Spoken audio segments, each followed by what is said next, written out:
Hi, welcome back everybody. You all know me from previous videos. I'm Lisa. Very pleased today. We're looking at the theme this week on bereavement.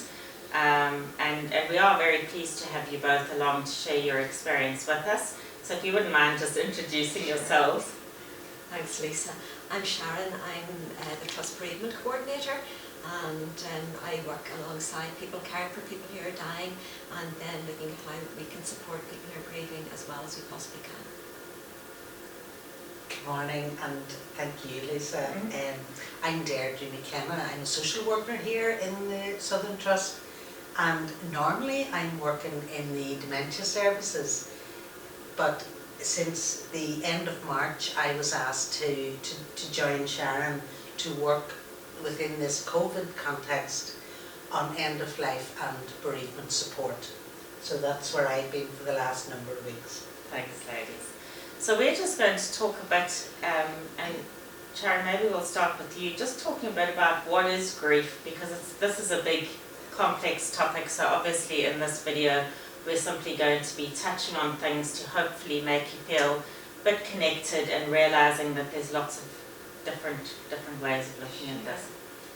Yeah, and it's such a small word, Lisa, isn't it? Grief, such a small little word for such a messy and painful state, and I think we acknowledge that pain that comes very much with grief. I think in a nutshell, grief is our response to loss.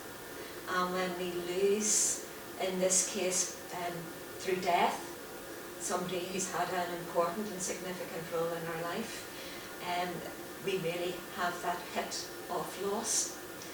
And I think it's important to acknowledge, because that loss is going to be a permanent loss, we can also expect that grief is going to be permanent too. And that's a hard thing to get our head around.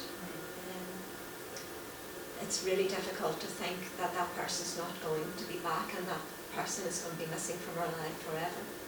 But I think in some respects it's also helpful to think of it in that way, because it means that we can lift the pressure off ourselves to think that grief is something that we should get over at a point in time. And we have confidence to say that as we grieve, we are constantly adjusting to change. And that while grief is likely to be part of us for the rest of our life, we can expect it to be differently over time. Yeah. And that's a really hopeful message, I suppose, and even having the conversation, you acknowledging that it is permanent, and that almost gives people permission. Deirdre, I don't know if you want to talk a bit about responses, the way we respond to grief and what comes up for people, because I think we're all so different in it, but a really helpful message there. Yeah, and you're absolutely right, Lisa.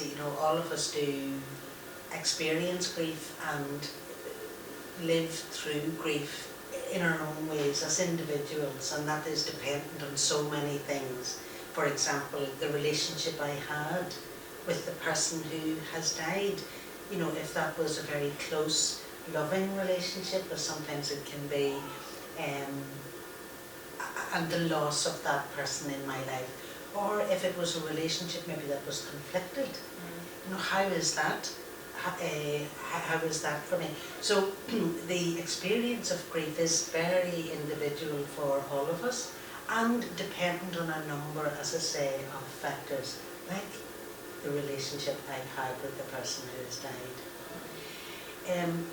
People would describe, there does seem to be some common ways that people describe their experience of grief as we've worked with them over the years. And people will talk about, their sleep being really disrupted, really fatigued, and a tiredness that even if they are sleeping well, it is very difficult to shake off.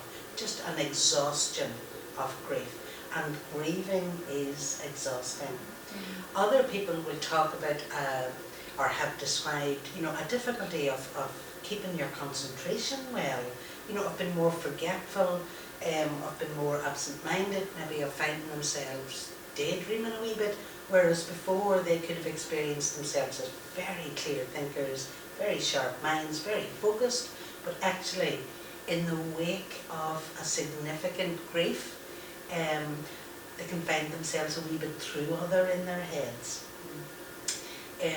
Other people can experience almost, or have talked about, it's almost like the experience of the firm ground under my feet having become like quicksand.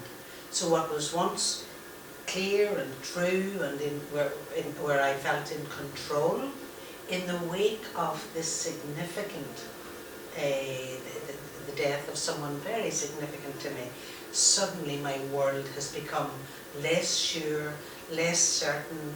I feel more vulnerable in myself. I feel a bit more unsafe, and because I can be driving along, feeling okay, and then suddenly a trigger, just I'm heartbroken again, or I'm angry again, or I'm frustrated, or whatever it is. So there are some commonalities in the usual experience of grief for people, Lisa, but it's important to remember that each of us will kind of walk that path in our own way, depending on so many factors. And I think in our discussion before the video, what was really useful for me was what you spoke about, that people can feel angry, irritable, that if you're in a relationship or with other people who have also been close to the person that they've lost, you could also be responding very differently. And it's about not bringing judgment that somehow we're supposed to fit a box. This is the grief model and we need to follow the steps of all of that. It's almost like just accepting, as you say, this is permanent and you're going to go through a roller coaster of emotion. And I think as well you said something very useful about it's okay to step away from the pain. And that certainly was my experience a few months ago where after my father passed away I decided to come straight back to work. That was really useful for me because I needed that space to actually be removed from the emotion and everything for my own well-being. And other people might in fact need that space and need to just be able to be and not be distracted. And I think it's just about there is no right or wrong way. But maybe just before we finish up, talk about, obviously with COVID, there are additional challenges around this process and what is that like and what are some of the things that we can think about with that? I think that's certainly the case, and I suppose and Deirdre will talk about this together. I think I suppose we learn when we look into grief and how people grieve, that there are important elements that we need to address, and part of that is being in the pain of grieving and getting to a point where we can accept the reality of that loss. And whenever we are disconnected from the person's death experience, whether that is not being able to be with them when they're dying, not being able to have our usual rites of mourning, all these things have an impact and a consequence on how we are going to grieve going into the future. And I think in addition to that, COVID has brought this other huge weight of complexity to our grieving, where I can feel so alone in my experience of grief because many people are physically isolating, funerals are restricted and so on, as Sharon says, but as well as that, my little grief is in the context of a global phenomenon of death and dying on an unprecedented level. So the COVID, the weight of that on top of so many of us grieving at the same time, and a community's capacity to hold that amount of death and dying that is remote almost from us.